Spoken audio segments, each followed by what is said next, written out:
नमस्कार मित्रांनो, लग्नानंतर बोलच प्रेम या मालिकेच्या येणाऱ्या पुढील भागात आपल्याला खूप मोठा आणि जबरदस्त ट्विस्ट पाहायला मिळणार आहे. नंदिनीला भेटायला आता पार्थ आलेला असतो. नंदिनी म्हणते की असं काय महत्वाचं तुम्हाला बोलायचं होतं. तेव्हा पार्थ म्हणतो की काव्याची प्रिलियम एक्झाम सुरू होणार आहे, त्यामुळे काव्याच्या एक्झामची पुस्तकं देण्यासाठी पार्थ नंदिनीला भेटलेला असतो. नंदिनी पार्थला म्हणते की एवढं प्रेम करता का तुम्ही काव्यावर, त्याविषयी तुम्हाला कडवट पाहण्यासाठी जराही जागा नाही तुमच्या मनात. तर दुसरीकडे काव्या जात असते तर गुंड तिची छेड काढत असतात. एकाच वेळी दोघे भावांसोबत अफेअर करणारी ही मुलगी आहे असं ते काही म्हणत असतात. पण त्याच वेळेस त्यांना आता काव्या त्यावेळेस उत्तर देत नाही.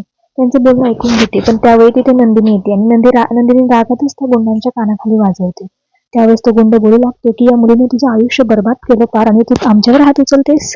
नंदिनी म्हणते की माझी लहान बहीण आहे ती, आणि मुळातच माझे आयुष्य बर्बाद तर केलं तर यात तुम्हाला काय प्रॉब्लेम आहे.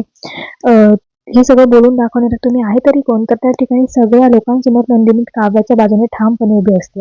काव्याला आता खूप छान वाटतं की आपल्या नंदिनी ताईने जे आहे ते आपली बाजू घेतली, आपल्याला माफ केलंय. दुसरीकडे लांब उभा राहून पार्थ हा सगळा प्रकार बघत असतो.